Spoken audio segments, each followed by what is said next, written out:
ये कहानी है एक साधु और नर्तकी की।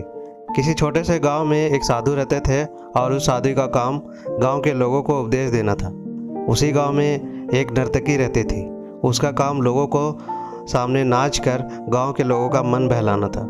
एक दिन गांव में कुछ कुदरती आफत आ गई और ये साधु और नर्तकी दोनों उस कुदरती आफत में मर गए।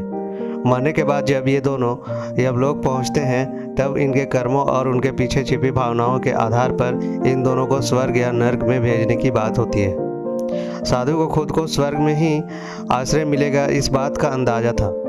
दूसरी तरफ नर्तकी ने दिमाग में ऐसा कुछ भी नहीं था, उसे तो सिर्फ फैसले का इंतजार था। तभी घोषणा होती है कि नर्तकी को स्वर्ग दिया जाता है और साधु को नर्क। इस फैसले को सुनते ही साधु यमराज पर बहुत चिल्लाते हुए और उससे क्रोधित होकर पूछते हैं कि यह कैसा अन्याय है। मैंने अपनी सारी जिंदगी लोगों को उपदेश देने में बिता दी और मेरे नसीब में नर्क, जबकि ये नर्तकी जीवन भर लोगों को रिझाने के लिए नाचती रही और इसे स्वर्ग दिया जा रहा है। ऐसा क्यों?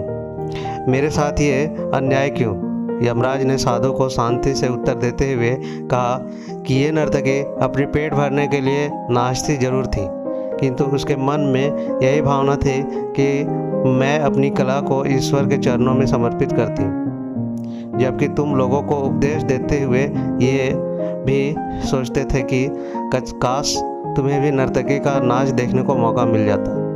यमराज ने साधु से यह भी कहा कि तुम ईश्वर के इस महत्वपूर्ण संदेश को भूल गए कि इंसान के कर्म से अधिक कर्म करने के पीछे भावनाएं मायने रखती है और तुम्हारे इस कर्म के पीछे भावनाओं के हिसाब से ही तुम्हें नर्क मिला है।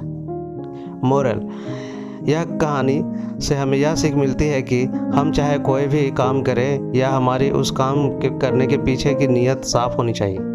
अगर हमारी नीयत साफ नहीं होती है तो हमें दिखाने और भले लगने वाले कि पुण्य की जगह पाप का भी भाग बनना पड़ता है।